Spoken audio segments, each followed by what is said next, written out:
This is Python's Paradise. This is your host, Greg Gilbert, aka the Python Hyena, straight out of Fredericton, New Brunswick, Canada. And folks, here we are, January the 12th, 2023. And yes, we're just getting through that halfway part of the first month of 2023. And how are we celebrating? We're going to have some wrestling talent on here today. Or, as Teal Piper would say, somebody she's surprised if he ever seen the inside of a gym.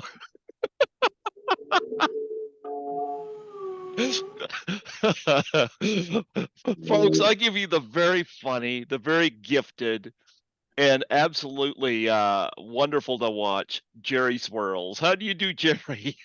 Well, Python, I was doing great until I overheard the comments of saying that Teal Piper says I've never been inside a gym before. Well, number one, I mean, look at her and look at these guns. Yeah, yeah, Teal, I'm calling you out. You gonna what's gonna happen, Teal Piper? You think you got me? You think you got the Golden Girls' favorite? Well, guess what? I'm gonna send you packing back on down to Rampage so you can take another L. Either way. I don't know. She's got a belt.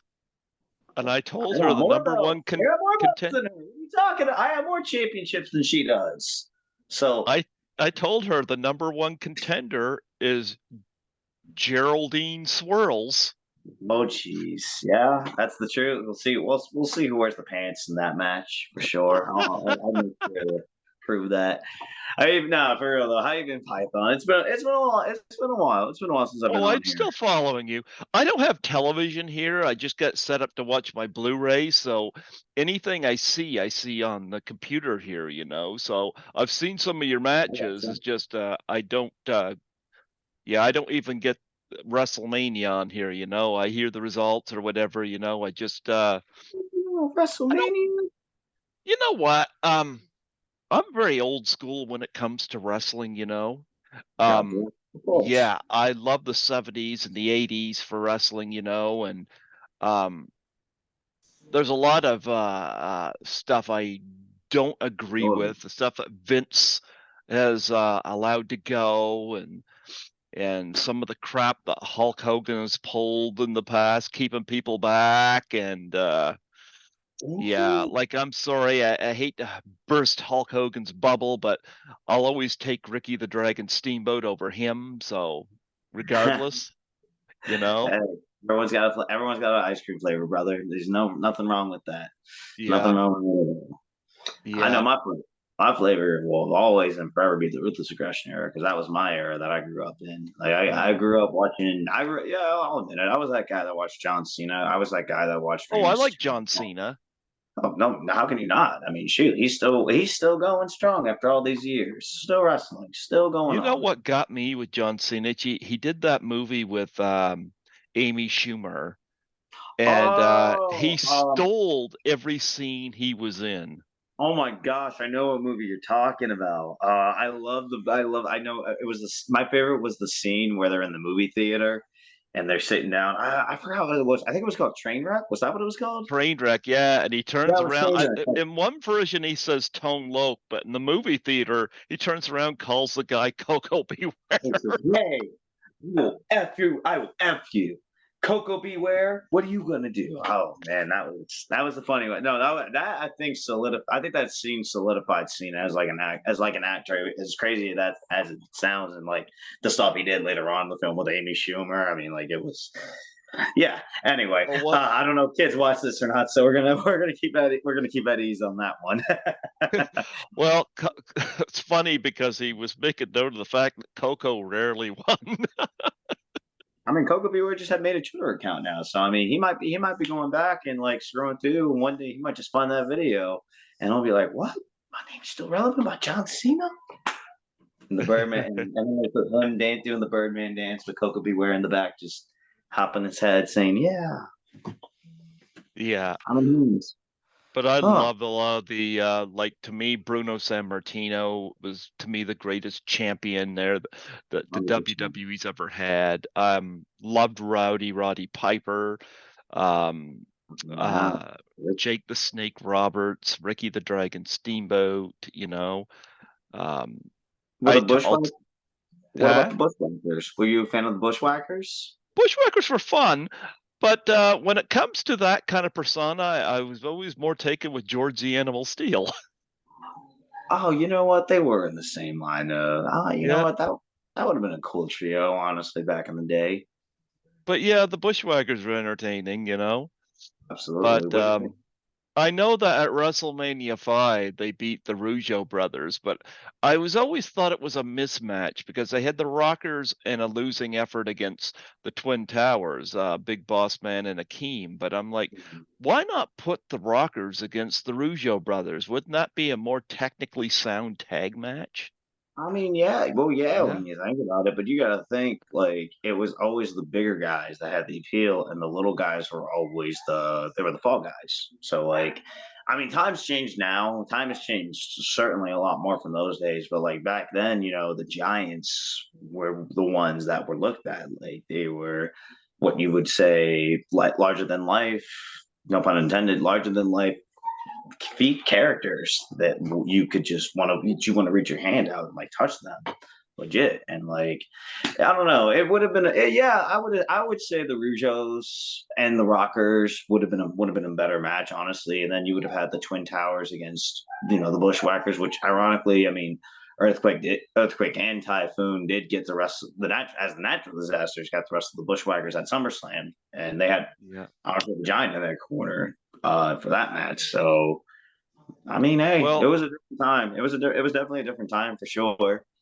I So just remember there's this comment Hulk Hogan said that because I guess he was supposed to drop the belt back to Bret Hart. And I guess he said that Bret Hart was not in his league and or too small or something like that. And I'm sitting here thinking, could you imagine if Andre the Giant took that attitude with Hogan?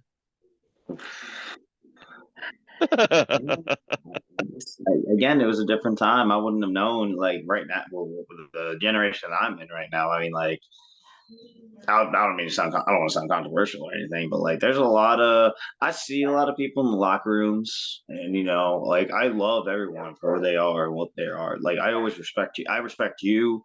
And if you respect me, cool. You don't like me, you don't like me. Bottom line, it's not a flavor or taste because, like,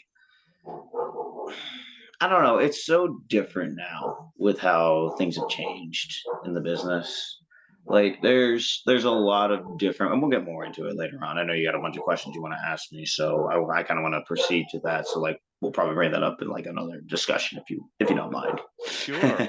Well, I first got to bring up, and just in case Teal Piper watches this, Oh dear. look at if Teal, if you're watching, look at the facial hair he's got now. He's trying to manly it up here. I've been growing it out a little bit, and been putting on a few pounds, trying to work out a little bit more, trying to get like how your daddy was, big and strong, and having no hip surgery, no needed. As a matter of fact, they're not even wearing a kilt either, so I still will pull it off a little bit better. Just saying.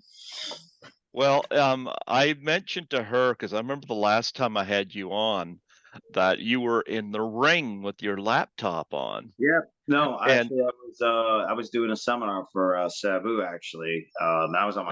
on my phone. We did a it was a Q&A seminar with Sabu.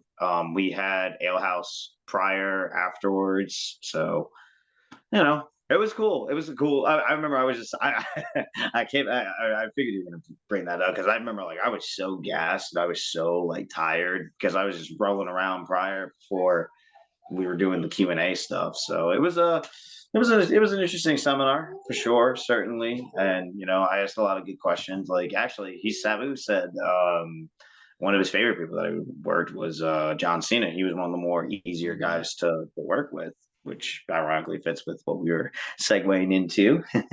So Yep. yeah. But anyway, I mentioned that to Teal and Damos, and I said he had to stop because the custodian needed to close the gym up. And I said, I can't believe he lost a bout against the custodian. And and she goes, I can't believe Jerry Swirls was at a gym. Oh wow, really? Okay, that's cute. That's cute. Funny, funny. Okay. I'll keep that in mind when next time I come cross paths with her. I got you. Oh, I brought you up, and that's one of the things I love about you is is you're a very comical character, and they can either be hit or miss, but you make it work. Oh, I You mean, like make I it try work. to thank you. I try to be as genuine, as possible with who I am. Like I wouldn't say, all right, maybe I just organically am appealing to people. I'm not trying to speak highly of myself or anything like that. I'm just saying, like, I know how to interact with people. I know, like, how to get people's buttons pressed, and I know, or press people's buttons. I know how to make someone entertain and get off of their seat and make it mean something. Like recently, I just did a match, and he was a lot bigger than me, and he was a lot I was smaller. So the way I could react off of that and bounce off of that was with his character. And like that's one of the things in wrestling, it's character work. Character work is key to have. You need something that's going to make you resonate and stick out. And God only knows, I've only been through so many different character elevations, had some setbacks. I'm not going to get into the setbacks, of course, but that's neither here nor there. I'm not going to be all serious about it, if you know what I'm saying. But either way, no, it's just have something that's going to stick out with people. People love Golden Girls. People know what it is. They like the dance. They love the song. They know the majority of the episodes 9 times out of 10. 9 times out of 10, they mainly just watch the show for Betty White. So obviously, I always in my like B. Arthur. in my eyes, Betty was always the true queen of the Golden Girls, B. contrary to Arthur had popular that belief. nice dry sense of humor. Like she Oh, was she just, did. yeah. She had a dry sense. She had a great dry sense of humor, and but Blanche was always the one that was the stick out, in my opinion. One of the more out there kind of people. You know what I mean? Like she had a je ne sais quoi of gallivanting with other men.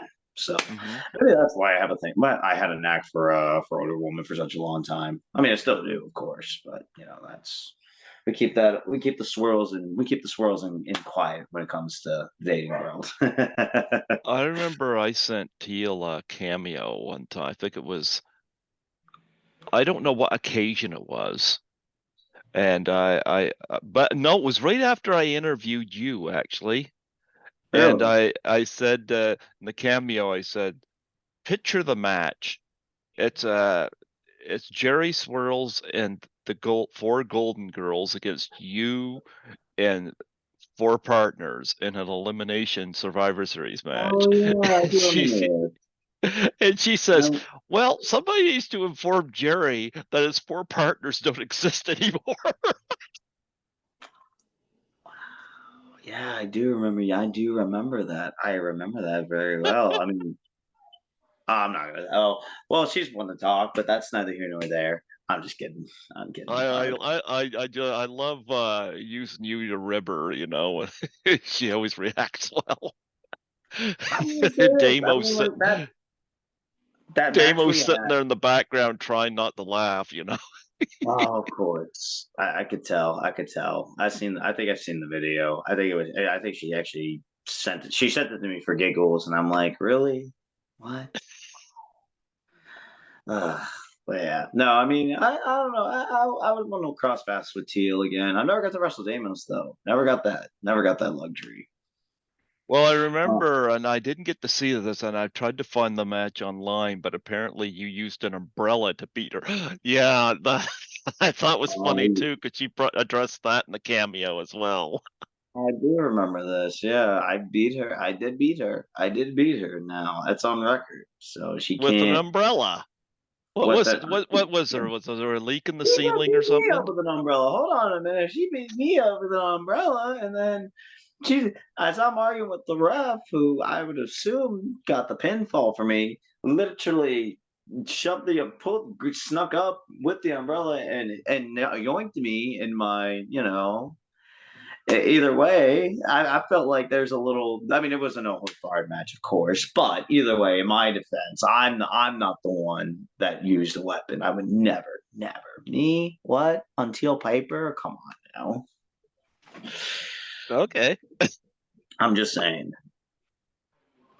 I did say Mary Poppins, y'all. I did say I'm Mary Poppins at the end of that match. So who's popping now, Teal? Who's popping now? Anyway, just saying. Well, I was going to say you were talking about gimmicks, That brings something to mind, something I was listening to today. I've heard Jim Ross talk about this. Bruce Pritchard, of course, I don't know where he's coming from on this, agreeing with this, but nobody seems to be agreeing with Bruce Pritchard on the Red Rooster getting over. But here's a guy like Terry Taylor. They bring him in there and they saddle him with this gimmick that is bound to fail. How do you get the Red Rooster over? I mean, for its time, was it one of the more appealing characters in the Golden Era? Probably not. But I would say the only way that you could possibly get that over, it's like doing the stuff that you can do in the ring, is turning up the aggression on more. Terry Taylor was known as a worker. He Mhm. wasn't known as a character. I would say if you're a guy like me and I'm in the ring with a Red Rooster, you're gonna make it as silly as possible. You have to balance out it'd be full blown comedy match. It would be the Red Rooster trying to peck me. I'm trying to run away, kind of deal, whatever, whatever. Maybe it's something like, get between the ropes, and maybe I'm because Red Rooster was a baby. Well, no, he started out as a heel, then he was a baby face later on.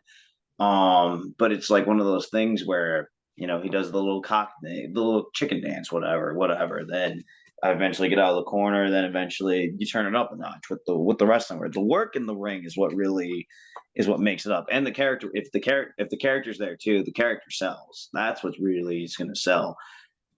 I think Terry Taylor should have been given a little bit more prestige, honestly, in my opinion. I think he's one of the more underrated wrestlers. I think a lot of people can agree with me on that because I think for what he did, I think he had a better leverage if he was playing himself, Yeah. honestly, and eventually over time could have been something.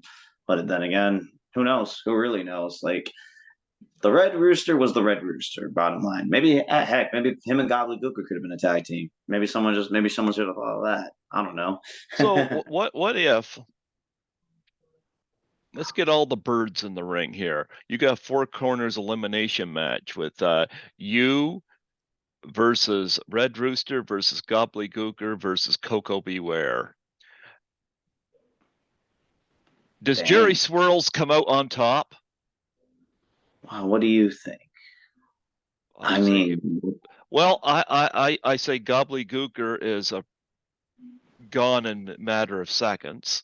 well, of course, immediately all three of us would Coco come out. Beware never really won, so he'll probably hit some flying moves, but you get him. And the Red Rooster, well, he'll give it a go. Jerry Swirls will always be the big bird. Cut the promo. Cut the promo. There you go. There you go. Well, I'll say this. Doesn't matter if it's Coco Beware doing the Birdman dance. Doesn't matter if it's Red Rooster cawing around. And the Gobbledygooker's gonna get gooped up by the Golden God, the big bird of professional wrestling, Jerry Swirls. So all three of those old time birdies can take a look at my big birdie booty. So there you go. That If you was don't like something that, else. if you Yeah. don't like that, you can suck my ass. Bottom line. Probably couldn't say that back in the day, but either way, that would have been the piece de resistance. Oh, that would confuse the gobbledygooker if you said that. Oh, I probably would have. He probably wouldn't know what to do. Either way. That was something funny I seen you doing there. You use your ass as a weapon. What made you think of that? Because that's something I'd never really see done. Well, actually, you'd be surprised if you were watching wrestling back in the 70s. There was one wrestler, and if you look him up, look up Iceman King Parsons. He wrestled a Oh, match never with, heard of him. Okay. really.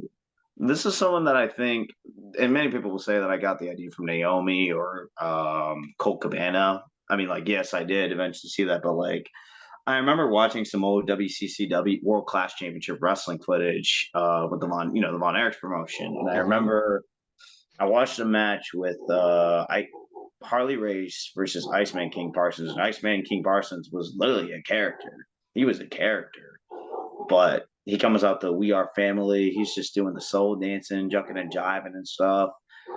And I remember like at one point, beginning of the match, like towards the end, he hit his ass on him. He hit a hip. It was at the time called a hip thrust. He hit a hip Mm-hmm. thrust on Harley Race, and actually, it shook Harley, and Harley sold it. Harley sold it like it was a big fucking deal. So that Harley's to tough too. Oh, he is. I was trained by I know I get controversy for this as well, but I could care less honestly at this point. 2023 has been a very learning experience. You got to learn Python to not let anyone nor no one tell you that anything's not wrong. Honestly, Mm-hmm. I was trained by Ace Steel.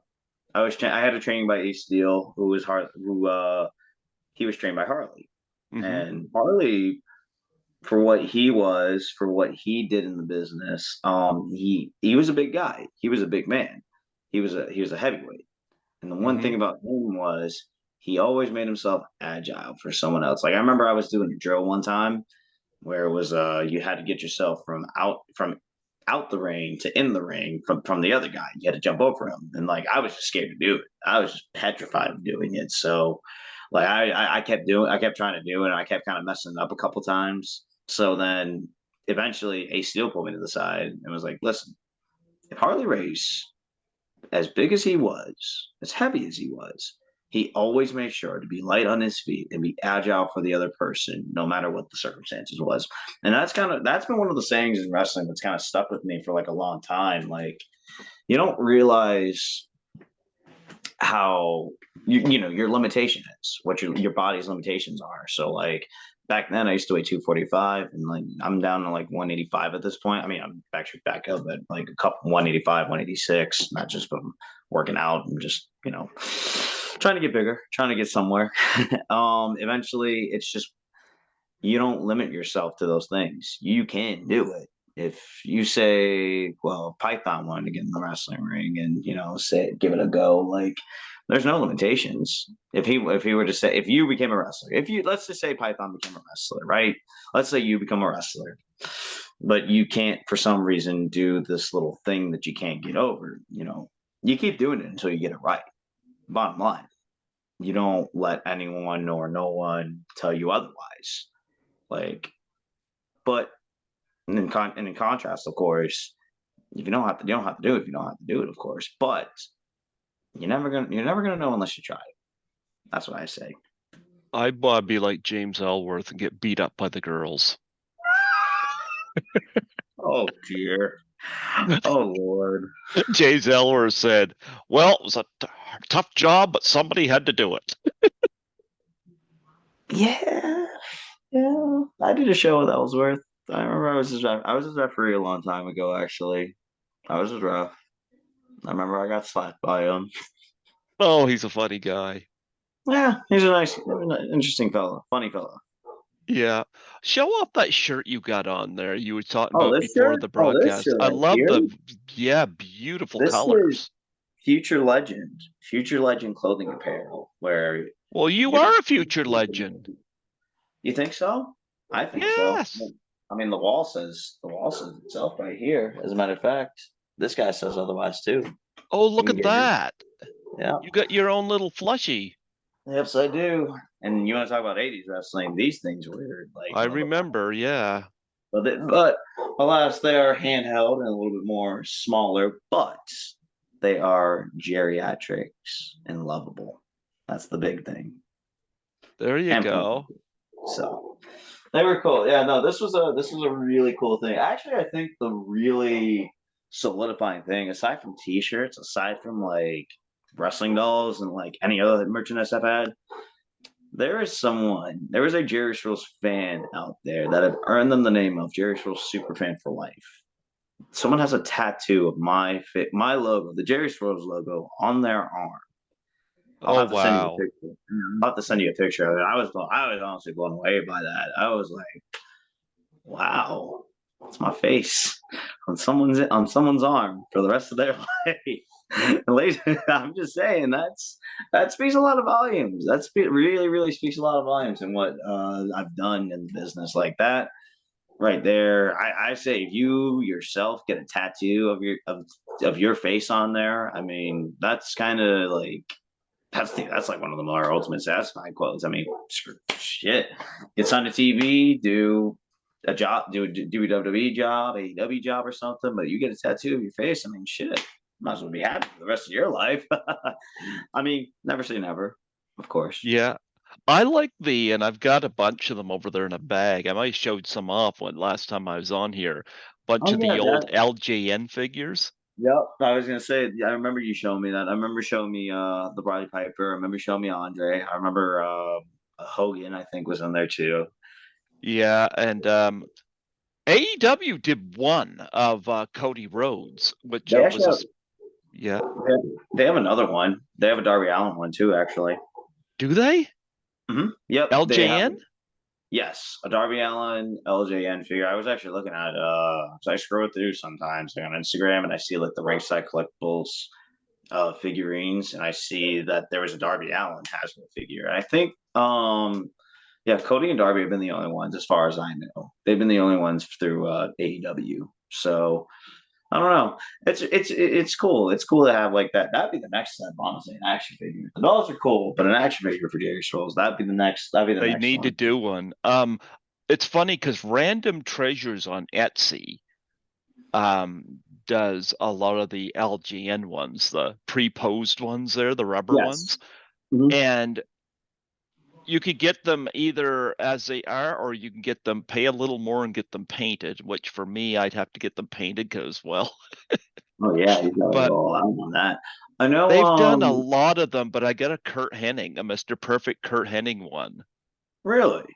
Yeah, because he was never an LJN, but No, he they've done wasn't. a ton of them. I mean, they just did Dr. Death Steve Williams. They did Ric Flair, Arn Anderson. They did a bunch of them, and I'm like, I want to get more, but to get them done up and painted and whatnot can be a little pricey. Of But course, absolutely. But it's well worth the investment, of course, if you're like trying yeah, to I have did something get a on Kurt body. Hennig. Yeah, Actually, one of my, if you don't mind, sure. one of my collections that I love collecting, besides wrestling figures, memorabilia, and probably socks, Excuse me. any Golden Girls memorabilia, any wrestling memorabilia from like back in the day is pretty cool. But I think this right here. Have Excuse you me. ever What? played? Have you ever played Yu-Gi-Oh? No, I haven't. I Really? recognize that though. Yes. So besides Pokemon, which was one of the more common card games to play as a kid, this was actually what I grew up in early 2005. It's one of my prized possessions. Watch any of the shows like from 4 Kids TV that came on or Fox Box or whatever it was called, like when the early morning Saturday morning cartoons were a big thing.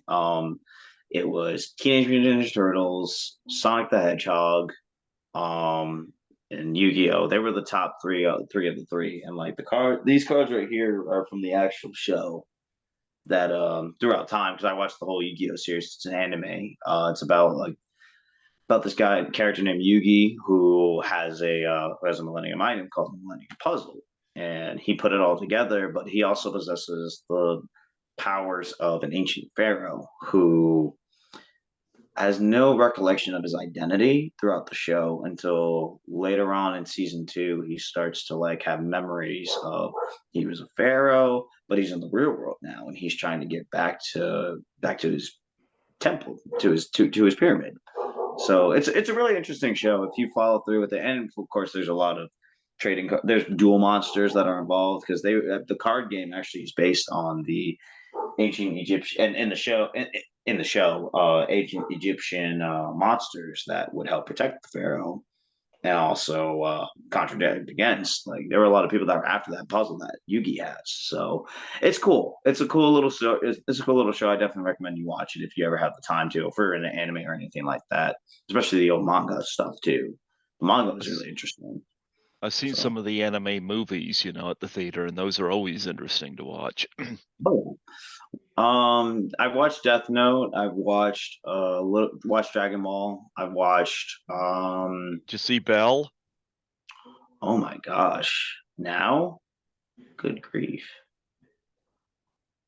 Yeah, that was I saw that in the theater. Yeah, I was gonna say that's a good one. Yeah, no, I mean like my anime palette's not the best, but like those are like the top three. Same thing with Naruto. Oh, Naruto is another one too that I got to watch for a little bit. I just never got to finish it. So many episodes. I have such a busy Yeah. schedule, Python. I have too busy, but it's just what I actually do. Besides professional wrestling, I actually also am venturing into boat manufacturing, boat parts. So Okay. yeah, do a lot of that. I also do. I also work out as much as I possibly can. I aside from what Teal and Dame was saying that I don't go that I haven't seen a gym before. I do work out. I do work on my glutes. I work on my arms. You're welcome. Um, and just other little stuff that I just like. It's so hard nowadays to really be me. I just had my birthday too. I just turned 25. On January. 25. Oh, you're half my age. Oh my God, don't tell me that. People, I am dreading that. I'm not, no offense, no offense to anyone. It's just, I'm dreading that day. I'm dreading, I turned 50 last year. oh my gosh. Wow. Yeah, it's kind of a scary thought for me. Not Not gonna really. lie. I'm gonna be done. Well, when you're a wrestler, yeah, because a lot of wrestlers, And the well, age. depends on who you are. Terry Funk went a long time, Oh, he did. He you did. know. All those retirement matches, all those years, Yeah, between him and Roddy Piper, I don't know who retired more, but Terry. I feel like Terry retired a lot more, in my opinion. At least he's but still going on to this day. So yeah, I don't know. but I mean, for me, turning 50, I turned 50. I work at the hospital. I work as a cleaner at the hospital, so I was in the Oh front my. lines and all this COVID crap, and Right. that's been my wrestling match. And but no, I feel fine at 50, I go be 51 this year, and I'm fine. Yeah. Hey, I mean the more you age, the more wiser you get, sir. I So mean, look at Ricky Steamboat. I bet you he could probably still step in the ring tomorrow and well, go. I think he had his retirement match actually not too long ago with FTR, and I forgot who they were against. Oh yeah, they were against Arn Anderson and Ryan Pillman Jr. Because they're a tag team now in AEW. So I think that's where it was. I know originally he and I read a story, I read an article about this because I know people they were trying to find people for Ric Flair's last match. Yeah. Remember that was on Fight TV, that aired on Fight Yep. TV. I actually do know some of the people that were organizing that. There were people that were trying to organize it. From what I understand, and Ricky did not.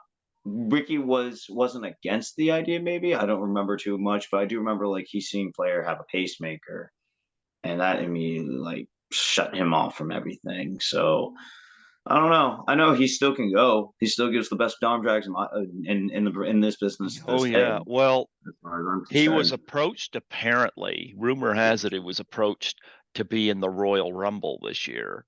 And Really? yeah, and I think he turned that down too. I was always against the fact that at WrestleMania 25, and this ticked me off. They had Chris Jericho in a handicap match against Ricky Steamboat, Roddy Piper, and Jimmy Snuka in Oh, this an was elimination, handicap elimination. And they had Jericho not only win, but then after the match, he beats up Ric Flair only to get punched out by Mickey Rourke. I do remember And this. Yeah, there was a lot of I controversy. it's like number one, let the legends win. Snuka is 0-3 at WrestleMania. Why not give him a win? Give Well, Piper I another don't think win. that was. I don't think that was the choice Jericho had, in my opinion, because I know. I Oh, think he was. I don't think it was Jericho's choice either, but you know, it was just dumb, you know. Well, I would have had Jericho unless you're facing Andre the Giant, a 3-on-1. yeah, but I Yeah, mean, you know. who? I honestly would have been fine with the Jericho Steamboat match. They could have built a good story off of that, in my Yeah, opinion. I don't yeah, think it was just the Legends appeal that was needing to like bolster the movie that came out at the time, the wrestler. So, and I know Mickey Rourke was originally supposed to wrestle Chris Jericho, but I think there was an issue with like him winning an Oscar over that or something. yeah. I didn't really read too much into that. I don't remember, but it's some things in this business that just are kind of unfair, but never say never, I guess. I would have had the legends go over because it wouldn't have hurt Jericho any in the long run, you know. No, it would have But protected him, but I think it was just, yeah, I think Jericho's gone on record and said that it was one of his lesser WrestleMania matches that he's done. I mean, it was just the appeal that he got the right, but the Steamboat match is what I think saved it for him. And I yeah. mean, later he got the Wrestle Steamboat, so that was cool. That Well, was really here's the cool. thing with that. Um, Snuka obviously passed health wise to do the match, but you could tell Snuka wasn't, he was limited in what he could do in there, you Right? know.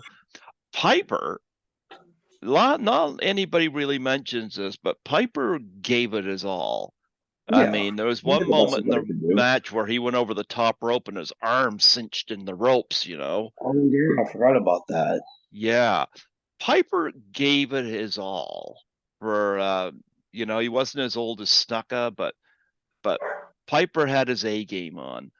Right. Steamboat, he he could still go, and he really took it to Jericho, especially when they were the last two left. And but but nonetheless, you've had some legends. You've wrestled a few legends. I Yeah. mean, mentioned Wow. you got. I know you wrestled Hornswoggle, which Ah, yes, I did. I wrestled Hornswoggle. I wrestled Brian Cage, a future legend in his own right as well. you wrestled. You got Luke Williams of the Bushwhackers coming up. No, Now, no, how no, are no, no, you? no. Hold on. No, no, Yeah, no, not yet, not yet. That's going to not be yet. on February 11th at ARW's 6 year anniversary show, where me, my tag team partner El Ridiculosio, and the leader and founder of the legendary rock band Guar, Techno Destructo, we are going to be going up against the Cheese, viral sensation wrestler Pizza maker Luigi Primo, and Bushwhacker Luke. But unfairly, the Oh, tag titles are on the line. The tag titles are on the line. That's the crazy part. My partner and I are the tag champs, so I think we're kind of at a disadvantage. We don't even need to get pinned to lose our titles. I'm just saying, isn't that kind of unfair, yeah, Python, for the dynamic ass dudes? I think, that's right. I, and of course, Alex Red must be watching this too because he already knows that I have not yet to win a match at any of the anniversary show, any anniversary episodes. Think about that for a second. I have not won. The years I've been with Atomic Wrestling, I have never gotten to win an anniversary match. Think about that for a minute. All the years I've been with Atomic, all the times I've done everything, all the hardcore championships, everything, I never got that moment. Never got So that you're moment. telling me that was the time Teal should have wrestled you? Maybe, maybe. I'm not saying that she shouldn't have, but because she's a Piper. I mean, come on now. She has that sleeper hold that I miraculously was able to break off with these guns. You know what I'm saying? I love Teal. Oh man, love Teal Piper.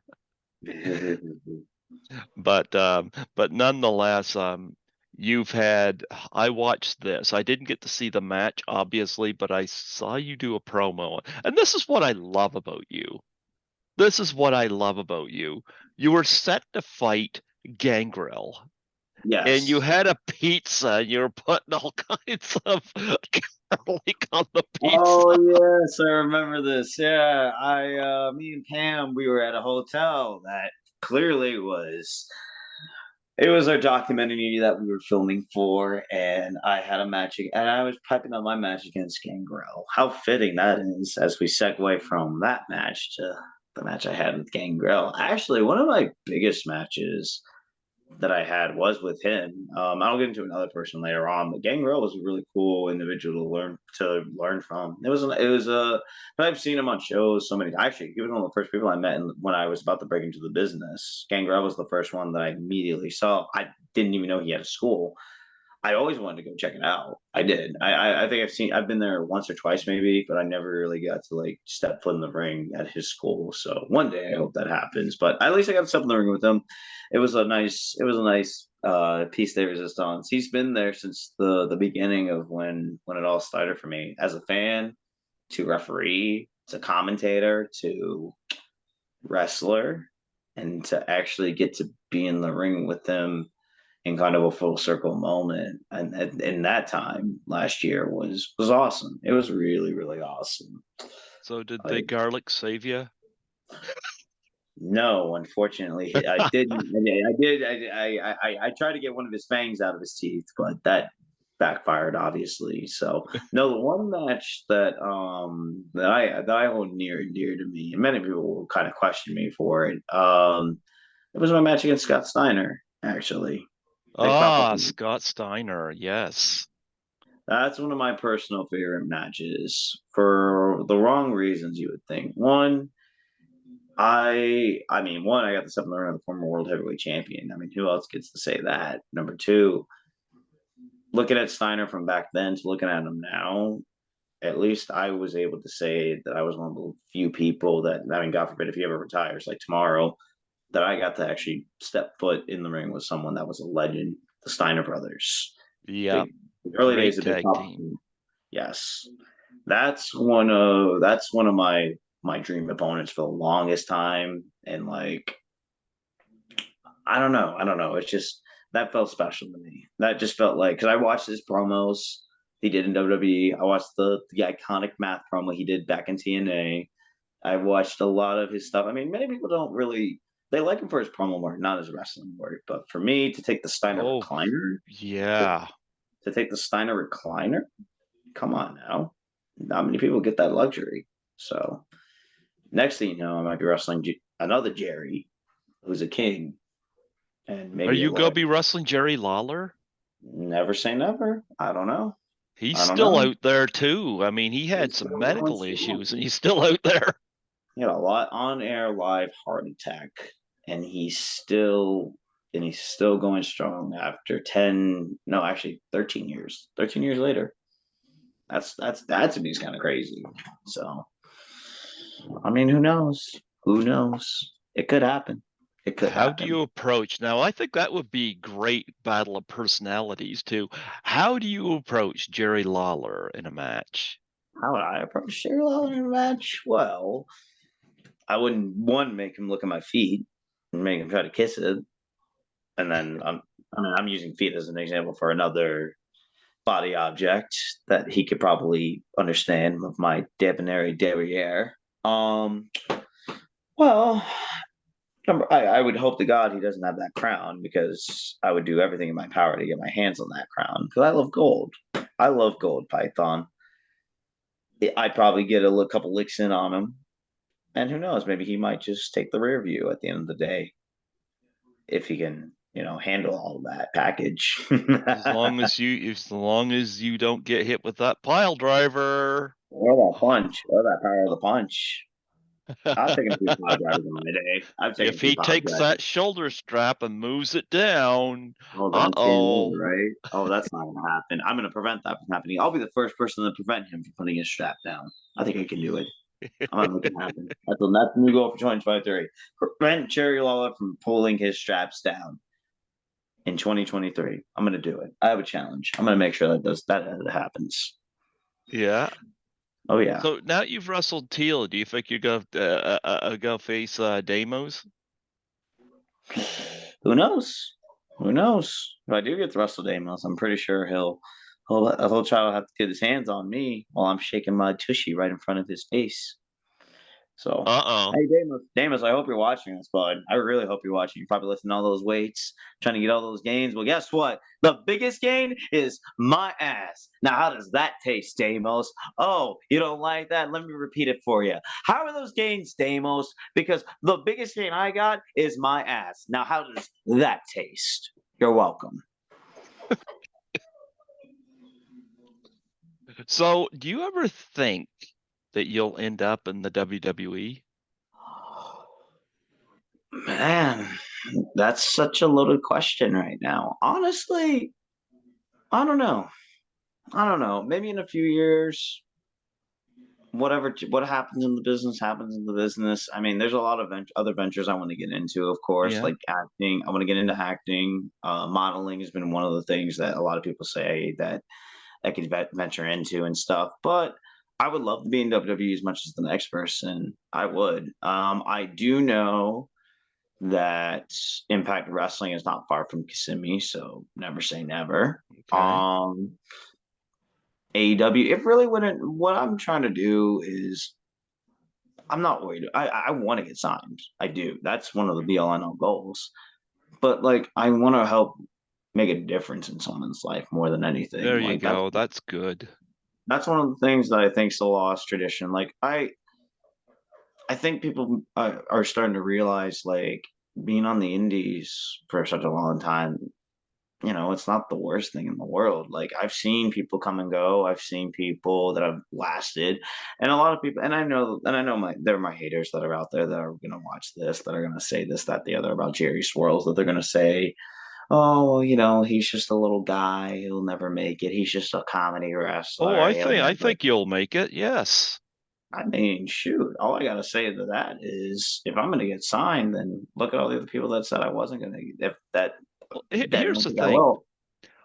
I got turned on to you wrestling by watching you follow Teal and Damos around a supermarket. That was Oh what god. that was the first time I'd seen you, and Mhm. that was when I started looking you up. Yes, I So, do remember this. I think comedy is great depending on how it's used. Roddy Piper was hilarious. Oh yeah, But look absolutely. how Roddy Piper did it. Or even look some of the managers like Bobby Heenan was hilarious. Bobby Heenan, that is the greatest wrestling personality, wrestling manager, whatever you want to call him in the industry. He paved the way for a lot of guys. I think Yeah. the Weasel outfit is one of the most iconic things he's ever done in the industry. He wore it in AWA.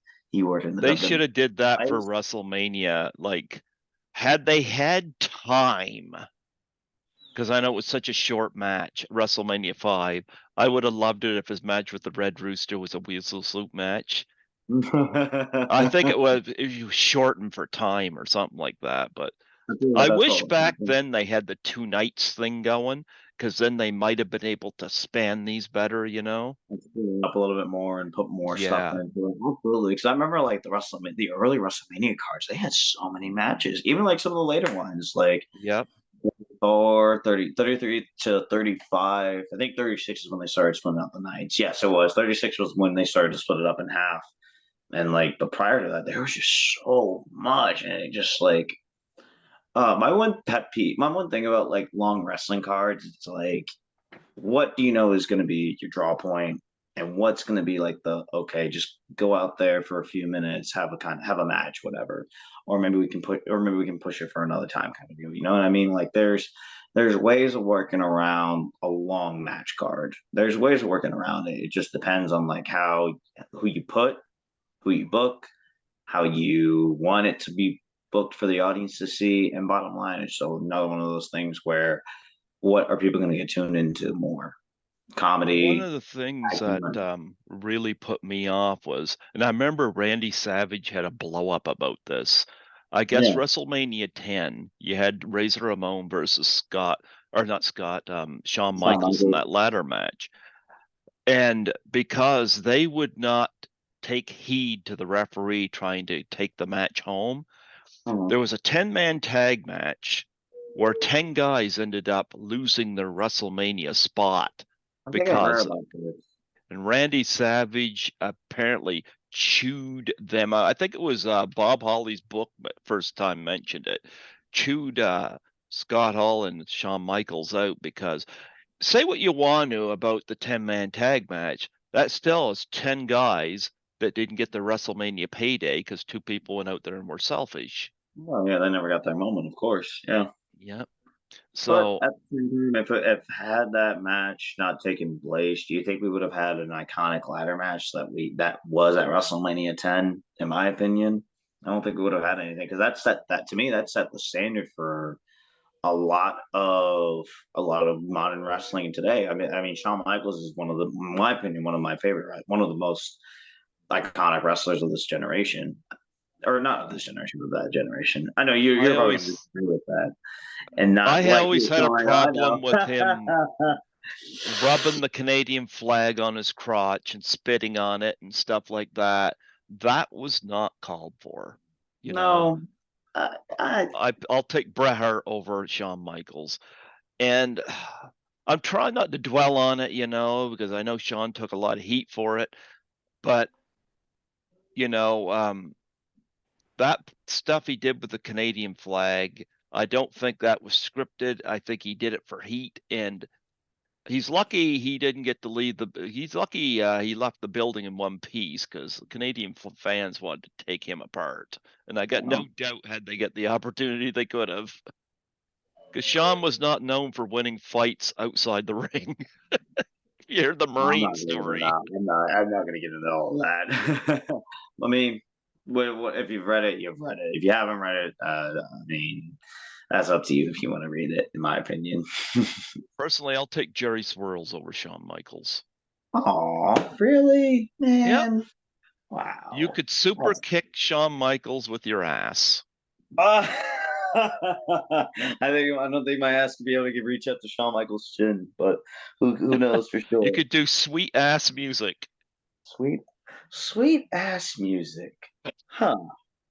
I think you might have just given me a new shirt name. Sweet Sweet ass. ass music. Oh my god, I like the sound of it actually. You could Huh? do that. You could do that to Shawn Michaels. Maybe you never know. But I'm trying to, I know he's tried to turn things around, and whatnot, but that irked me. But yeah, I think he was a great wrestler, but it's just like with Hulk Hogan. Sometimes, you might want to think about like the Hulk Hogan, for example, had a hard time with putting over guys that were smaller than him. And people Right. say, well, the Genius beat him. Genius beat him by count out. Come on. Didn't get a 3 count on him. Come on. But Oh, I'm not like I said, like the one thing with Hogan, I mean, like he was that pioneer of the '80s. He was that face for the WWF at the time.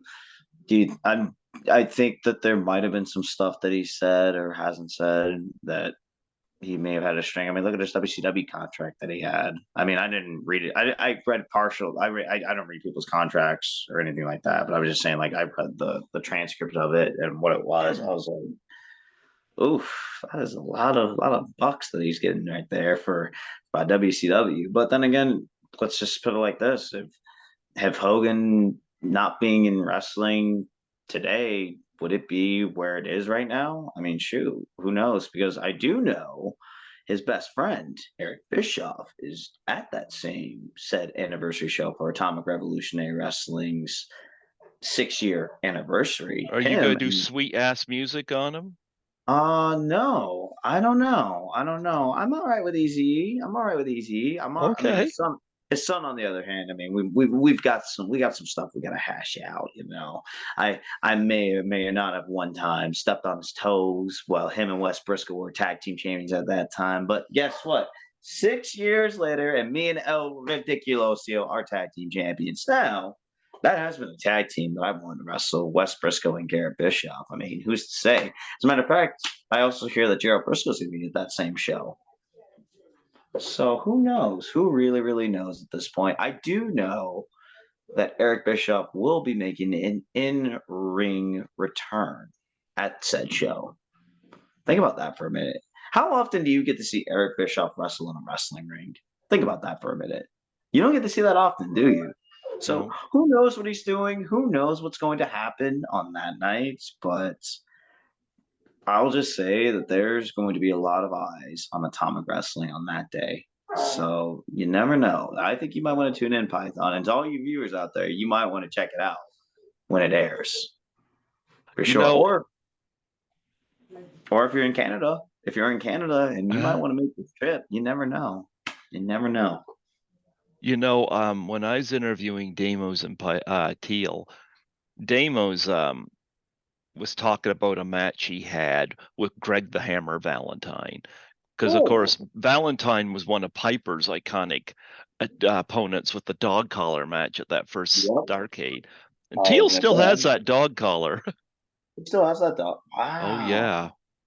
He still Oh, has it, where Piper beat the Hammer. And yep. he had Valentine in a match, Damos did.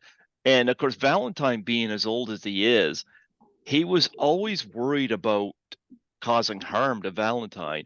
And one of the funny stories he What? said was Valentine said, "Look, you hit like a little girl. Come on, give it to me."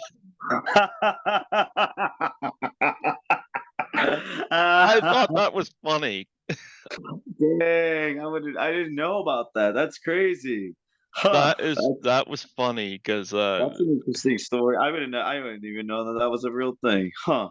yeah, yeah. Um, Talk about when you step in the ring with one of the legends, Um, do you ever get nervous about their age, or do you I guys used talk beforehand? I really used to. I really used to when I was it, contrary to contrary to what many people think, like I don't get as nervous as much anymore. Like I used to get nervous for every single match I was in. Like I'm talking every single match. Like there were times like I would be in the back and I would just be like, okay, I got to make sure I'm doing this. I got to make sure I'm doing this. I think it took a match I did. If you watch it on my YouTube channel, it was a match I did with Vertigo. It was a Okay. tap it was a tap or die match actually. And I remember like that whole night I was getting like antsy about it because like I wanted to make sure I was doing my spots. This is when I had like a whole character change and I was trying to like I'm not gonna get into that, but what I am gonna get into is how much he trained me because Vertigo, if you ever want to talk to him, he was trained by the Wild Samoans. He was also trained by Savio Vega as well.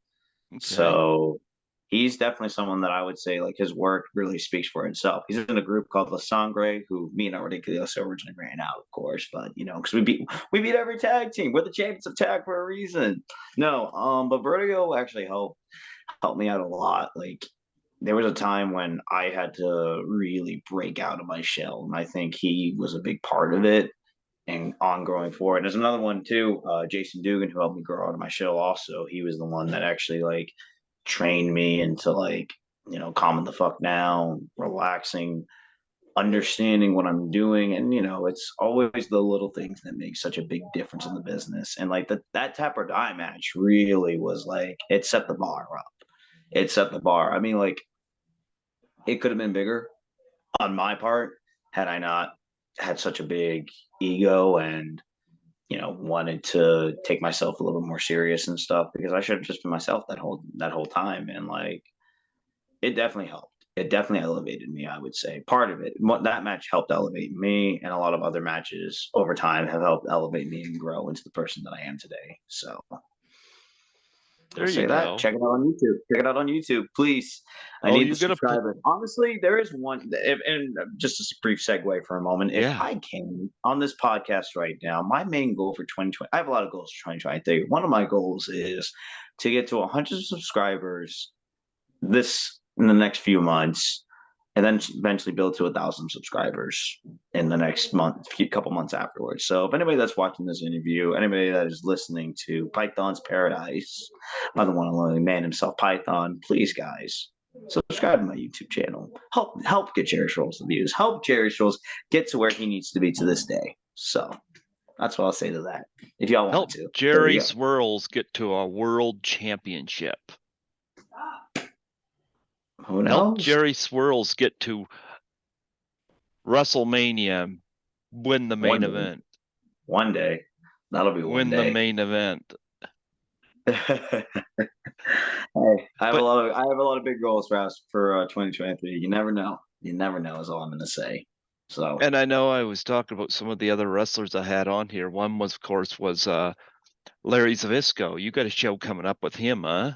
yeah, he's actually on the same show as Eric Bischoff, as Joe Briscoe, as Bushwhacker Luke, and also TNA WWE former WWE Cruiserweight Champion, the Brian Kendrick, will be on that show.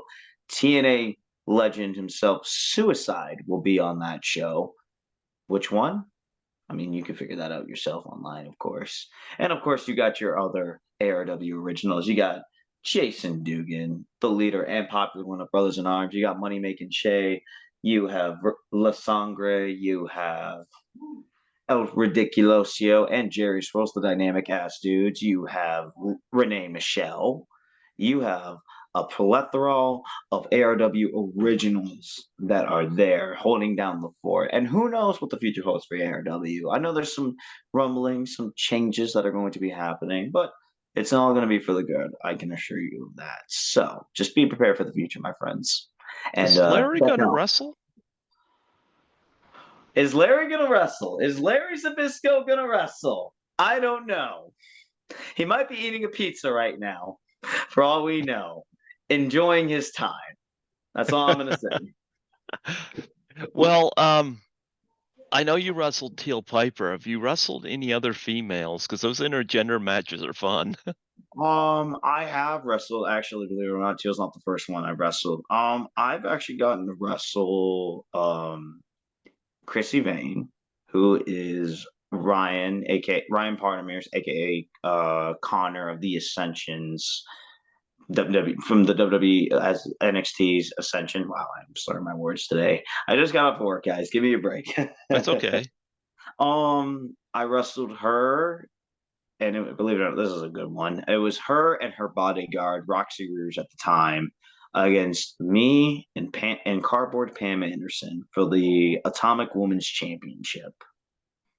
That match was one of my funniest and most entertaining matches, and you can check that out on my YouTube channel as well. But believe it or not, fun fact, that was Chrissy Vane, and for as long as the business she's been in, has never wrestled a man. She's never wrestled an intergender match before in her life. So to hold that responsibility, along with it being, Connor's wife, that was a lot. That was a lot. That was a lot to process. That really was, but it was entertaining and it was fun. Nobody got hurt, and Chrissy and I have remained this close to this day. So I'm very happy about that. What other intergender matches? I wrestled some other intergender. Reagan Fire was another one I wrestled. I don't know. I think I'm not against intergender wrestling. I'm not against it. I'm not all for it. I mean, there's some people that don't like it, of course, for the opposite sex. No, but it is entertaining. One of the funniest I ever seen.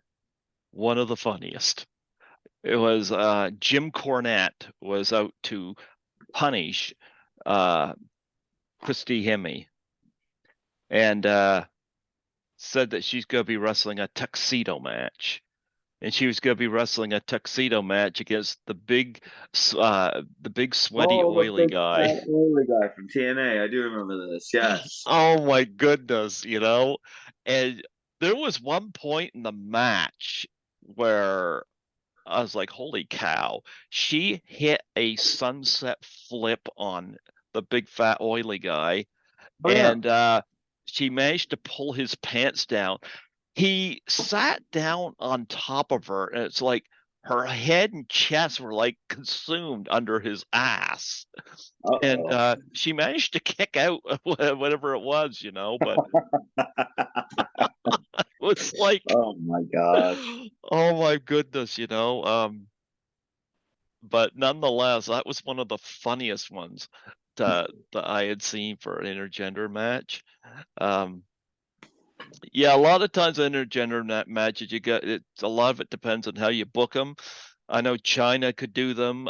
Beth Phoenix, I know, could do them. Yeah, You she know, could. I mean, she yeah. did one with Santina Morella. Actually, Oh that's yeah. another. That was another entertaining personality of mine that I kind of resonate with. Santina Morella. That was Hmm. one of my wrestlers growing up. And Yeah. he was really, I mean, like he gets a lot of love now. I remember like there was a time when everyone got annoyed with Santino Marella, but he played his part so well, like super well. I think it was like towards the end when he was starting to like dwindle down and stuff, but that was the guy. That was one of my favorite wrestlers of all time. So I know he's doing some wrestling dates. I know do know that. I don't know if I know he's not full time, but if the wrestling lords would grace the golden god with a big blessing of wrestling one of his childhood heroes, I'm still waiting for Billy Gunn. I'm still waiting for that one. I'm still waiting for that match to happen one day. Daddy Ass versus Mr. SMA. One day. You never know. You There never you know. go. So, you ever get to do the cons? I do actually. There was one con I do. It's in Brevard County. It's called the Space Coast Comic Cons. They held a couple at the Merritt Island Mall. One was called Krampus Con. There was a Halloween con. I met a lot of cool people there. Actually, it's fun. It's fun to do those little things. Like you get to see all the fans that are local. You get to see all the people, the people that are in costumes and cosplays and all that cool stuff. There was one cosplay that I seen that blew me away. It was someone who had an animatronic robot and when Lily was driving it, but it was like pedals. It was just pedals, and how it was built, it was crazy. It was like the robot from the Jetsons, almost like that structure. You know what I mean? Like Hmm. the big one. And it was like it was cool. It was really cool to see like some of that stuff. This is a funny story. I would say, oh hello, Here's your next opponent. This hello is Kitty, Skittles. You heard Mrs. of Skittles. Big Cat Ernie Ladd. Yes, I've heard of Big This, Cat this, on that. this is Small Cat Ernie Ladd.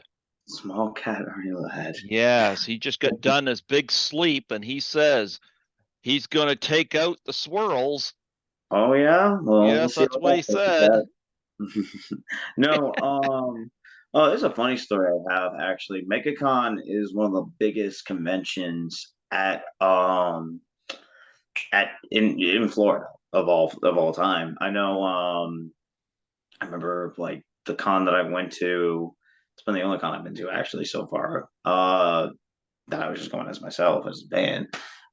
It had Stephen Amell, it had Hmm. the original Green Ranger, it had the cast from Boy Meets World, Back to the Future, Smallville, Superman from Superman and Lois, and Supergirl too. I'm trying to remember. Oh, the Goonies were there as well. Corey Feldman was there. It was a big lineup. It was a big lineup. I remember my friend, well, actually my trainer too, Jason Dugan and I, we were offered to go volunteer for that shit for that con. We were Hmm. signed up for it because his friend worked for it. And I remember he wanted to work Stephen Amell because he loved Arrow so much, like to a T. Like that is one of his favorite shows. And I remember when it was gonna be me and him and somebody else. I forgot who it was gonna be, but they dipped out. So we were trying to get there on time. The traffic was so heavy, so we were already gonna be a few minutes late. But so where it's held at the it's held at the Orange Convention. I forgot what it's called. The Orange County I'm trying to remember it. Either way, it was at a big building. And so on the sides of it, there was the east side and the west side. The east side is where you need to sign up for. That's where you need to go. The west Mm-hmm. side is on the far side. That's where you have to go through an extra building just to get in to sign up. So me being me and my driving experiences had to went the west side. So I went to go drop him off, and he he took forever to get there. And when I was running, I go the west side, and I'm trying to bolt over there as fast as I can. I try not to hit a couple people on the way in, and I went to go signing up. Like as so, Jason goes to sign up, Mm-hmm. but they tell him because you were late, you have to go do all this other work. But when I showed up right behind him, like I happened to just be running up there as he's done getting signed up. They tell me, "Hey, we need someone to go work Stephen Amell's booth. Can you do it?" I was like, "Yeah, sure, no problem." And sure enough, as we're walking out, he looks over and he sees me going over to Stephen Amell. He's like, "Man, what the fuck?" He was so mad. Oh, and I had it easy too. So Stephen Amell was a couple blocks down from me, and I had the Goonies, but I had the I was in between Corey Feldman. I was in between Ralph. I forgot what, and I was also in between the Asian kid. I forgot what his name was, but he had the shortest line, and it was the less amount of people I had to deal with that day. I felt so bad because I remember like I went to go find him and like see where he was. He's just doing the flag thing to like guide, how like guide people in to like get their photo ops with people. He's doing this with the flags, and he's telling me, "I'm gonna kill you, Jerry. I am gonna kill you for this. You've almost ruined my day." So, I, being a good friend, I went to go buy him. I bought him a photo booth with Stephen Amell because I felt bad. I'm a nice person, guys. I actually am. Mm-hmm. I went and I bought him a $90 Stephen Amell photo booth, and he has kept that with him ever since. So that is how good of a friendship he and I have. That's And funny. it saved everything. It helped everything out in the long run. So I didn't get shot that day, thank God. Who's the biggest wrestling legend you've met? That I met? Yeah. Hmm. This is an interesting one. So there's two. One, the most legendary one that I've gotten to meet. I mean, it was brief. Was Billy Gunn. Billy Gunn was probably. I mean, he's up there, of course. I mean, the handful of times I've seen him later on, of course, obviously I'm happy for him in AEW and stuff, but it was all brief. And I remember I did a seminar with him. You And the like the other fact he one, was Mr. Ass, right? oh, yeah, yeah, I love that. I mean, that's kind of how it all started for me. That's kind of where the character kind of comes from. I mean, shoot, you have to be like blind to not see that. No, there was another one, and this is an interesting one actually. It was the late great Bruiser Brody, right? Yep. So his wife does signings actually, Been and I trying to happened to get be. her on here in tribute to him. That'd be really cool, actually. I mean, Yeah. I could probably get in touch with someone and maybe I can find their contact info. I'm not sure. I just remember my interaction with her was it was symbolic because remember that Tapper Eye match I told you about? So that was a Halloween themed show I did for Atomic, and Vertigo wore Bruiser Brody inspired gear. He was a big fan of Bruiser Brody, and I remember he came out with the chain. He had the vest and everything. He accidentally left the chain by my bag. I meant to give it back to him, but I kept on to it for a long time. And I don't know why, but like it was up until that moment. I remember I talked to her and I seen her, and like I just thanked her for everything that Bruiser Brody did and all that he's done for the business, the matches with Abdul the Butcher, um, and everything he did in world class, Japan, Puerto Rico, everywhere that Bruce Brody went, that was one of the greatest wrestlers in my opinion. I went up to her and I pulled out the chain. I told her, "Listen, what this means to me means a lot more to my trainer Vertigo. Is there any way that you could possibly sign this and I can give this to him?" I gave that back to him as a courtesy for and thanking him for helping me get back into for helping me realize who I am. Mm-hmm. I So bet he loved that. We did. It was a symbolic moment for both for him for sure. He still has hanging up on his wall to this day, so I'm happy about that. I know. There have been some other legends. Glacier was another one. One of the Killer Bees was there also. Oh, Dan the Beast Severn was at that same show actually. It was called Wrestle Daytona. This is another one. Wow, all these people are now coming back because I'm remembering this show very well. There's one other wrestler, Vampiro. I don't know Okay, if yep. you I know who Vampiro that was is. Yep. Vampiro was a cool guy to talk to. I talked to him for a little bit after my match, and like I was kind of beating myself up over it. It's kind of interesting and how that works out. And like he looked at me and was like, "Oh, come on, bro, let it go, relax." And I talked to him. I pulled him aside and asked him for advice and all this other stuff. And he was like, "Honestly, you're one of the more well based characters that I've seen." And that gave me a heavy heart. And I still have a picture with him to this day. So yeah, I met a lot of good people. I'm very humble. It's kind of a humbling experience for me meeting all these legends, and it's like having that blessing, being in this business for a long time and putting in the work and doing everything that I've done has been such a big honor and such a big. It's been a reward to me. Like I can't thank this business enough for what it's given to me.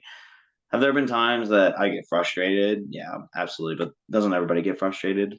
That's one of the things. Like, I think not just in and not and I don't mean to be rambling here. I'm probably am, but not just in wrestling, but in life, I've learned a lot, like professionally and personally about myself than I've ever done. And like this year's been kind of steady.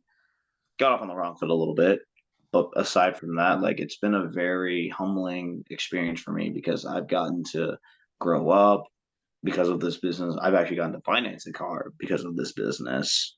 I've gotten to do a lot of things because of professional wrestling. The merchandise speaks for itself. To have my own tattoo and all this stuff, I don't think I would have been able to do all this without the people that helped create me. And that was Alex Red and Jason Dugan that helped put together this character that has become such a larger than life person. The local guy in a small town in Titusville, Florida, is one of the most well recognized individuals from Miami bound, Vero Beach bound, baby.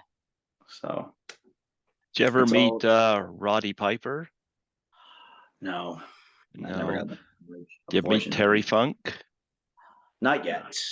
No. Yet. I am going to get to meet Gerald Briscoe. I am going to get to. I met Jerry Lawler. I've met Bruiser Brody's wife.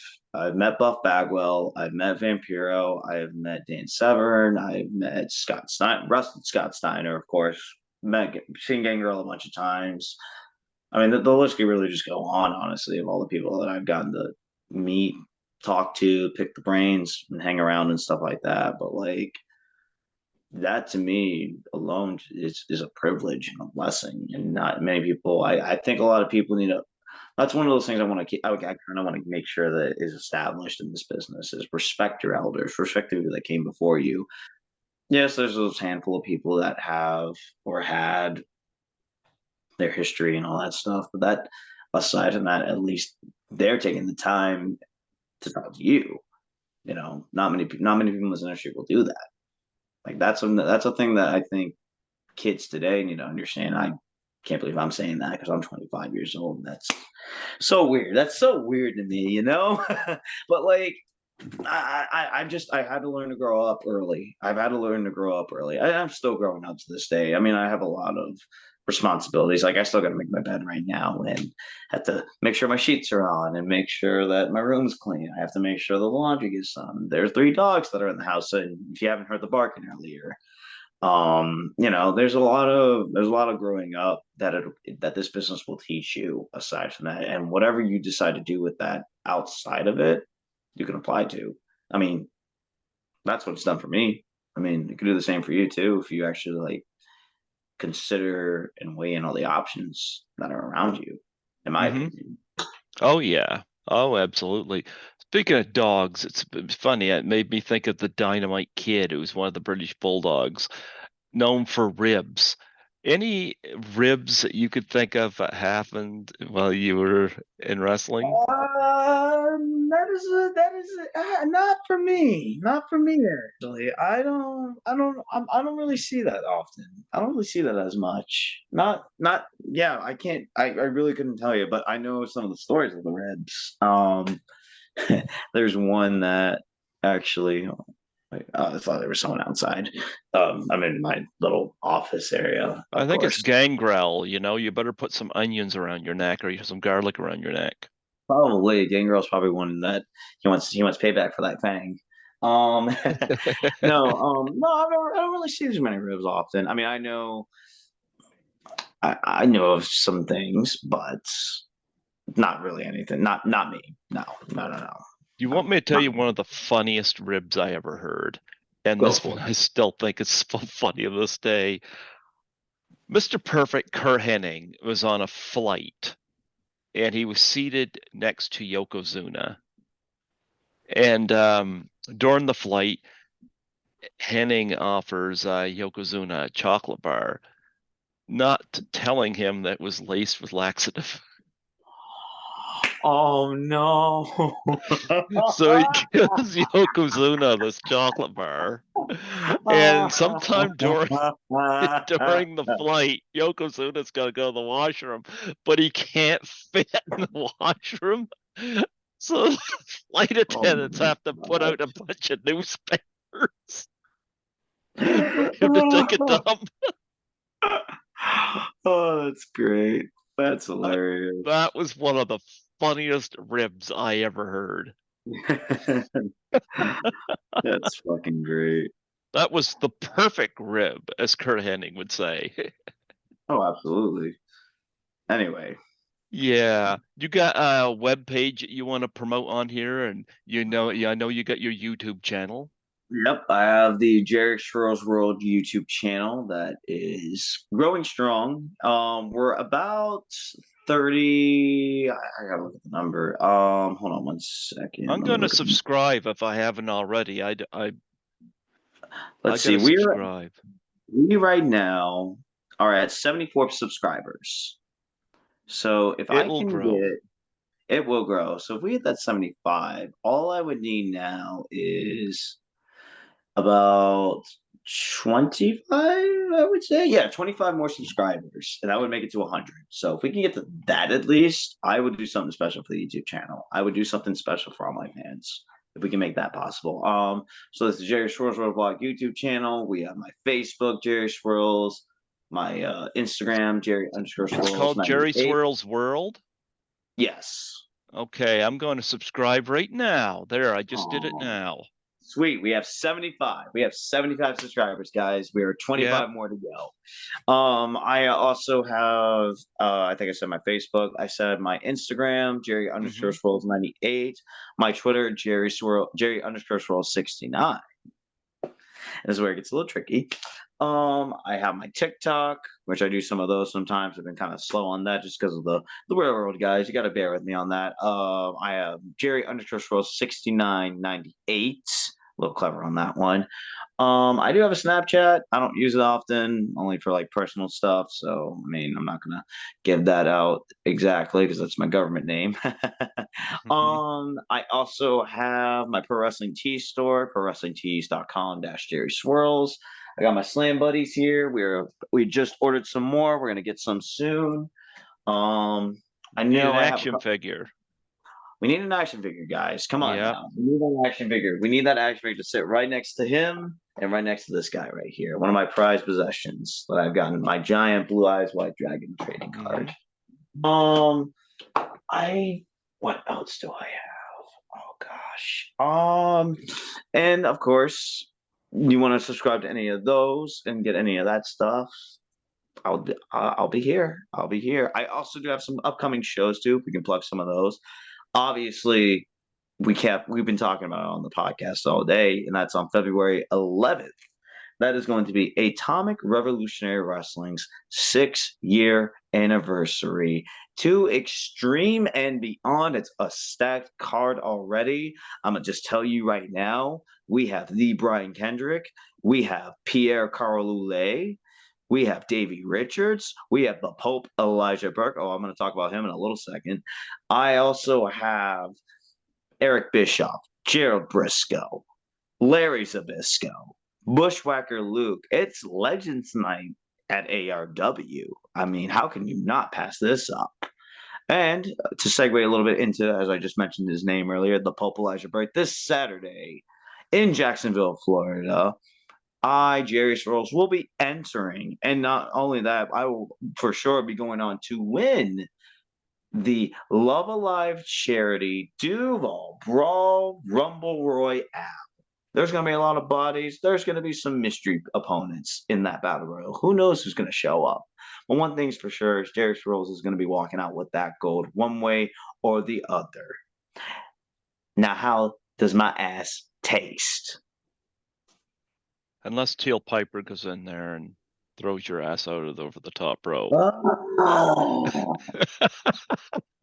don't tell me that. Don't tell me that.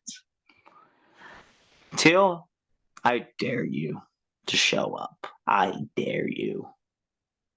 Anyway, on that note, she'll do the eye poke. She already tried, and my eyes are impenetrable. Oh man, she's gorgeous. I would love Teal Piper. I got a couple of autographed pictures of her here, you know. Yeah. Where do people go to get the merchandise from you? Oh, where do they get their merchandise from me? I mean, shoot, I already mentioned my pro wrestling tees. If you catch me at your local show, I got my 8x10s. I got these cool little dudes right here, the Jerry Swirlz Slam Buddies that are making a comeback. Hopefully hopefully before February, early March, I want to say. Hopefully I can get How them many in. of those does Damos have?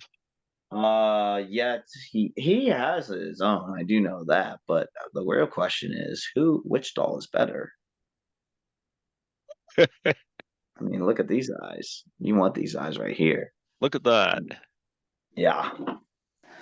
But Amazing anyway. how much smaller that is too than what they used to be. Oh yeah, it's a lot smaller. I know they have that's believe it or not, this is the one size, then there's a medium size, Mm-hmm. and then there's the keychain size. But I've thought about getting one. I've thought about investing in those. Check out Slam Buddies, guys. They're really cool. Oh, of course we got to talk about my new people, future legend. Mm-hmm. I do know Renee Michelle. I do know Kerry Morton, the son of the legendary Rock and Roll Express WWE Hall of Famer Ricky Morton is a partner with them. And I'm happy to say that I'm an official partner of Future Legend Apparel. Go check them out. Go buy their stuff. They got hoodies, t-shirts, snapbacks, all the cool stuff that the kids are wearing these days.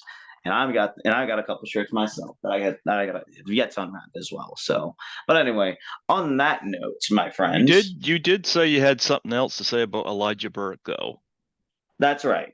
The Pope Elijah Burke has a charity called the Love Alive Charity. Mm-hmm. It is an amazing charity. It helps people that are in need. Times are tough, especially now. We're in tough times.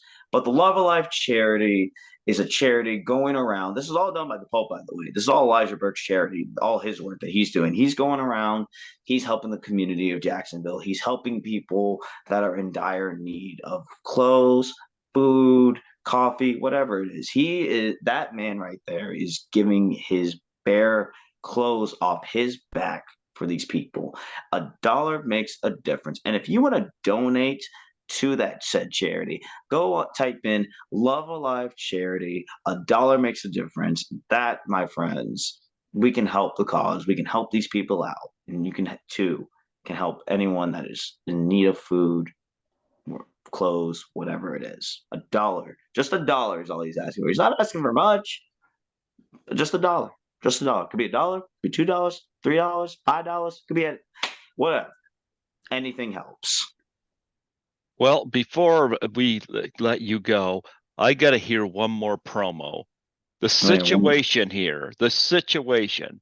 Four corners elimination match. It's you. Okay. It's you. The other opponents are Charlotte Flair, Becky Lynch, and Sasha Banks.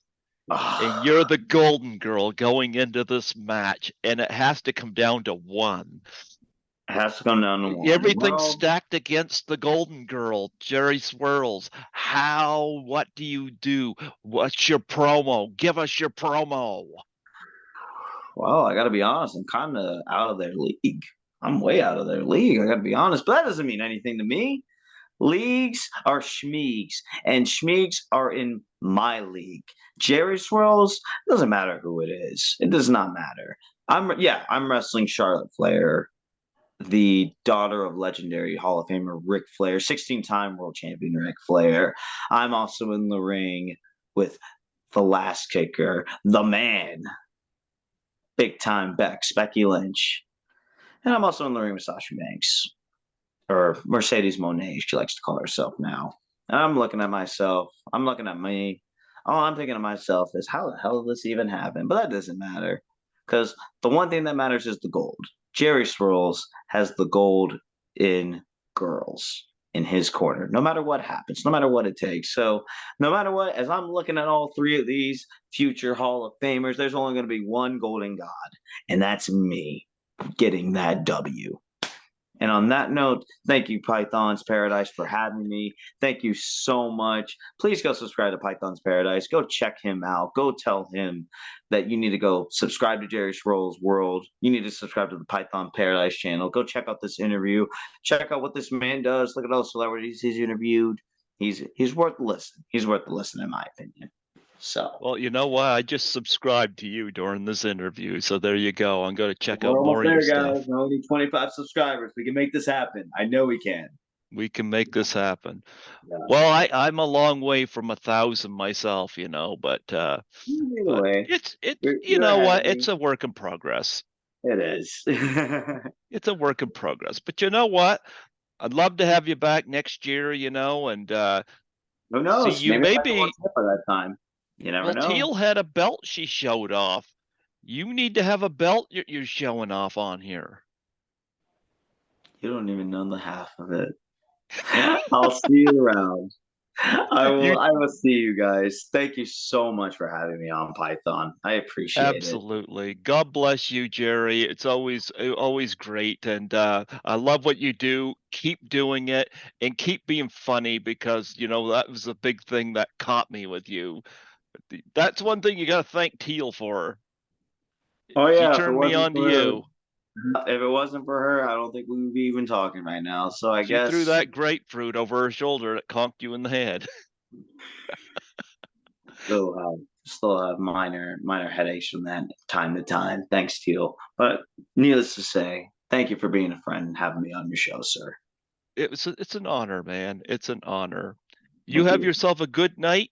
Stay well, and keep doing what you do. We love what you do. Thank you. And if you don't like it, I got 3 words for you. How my ass taste? Wait, anyway. Take it easy, man. Thank you.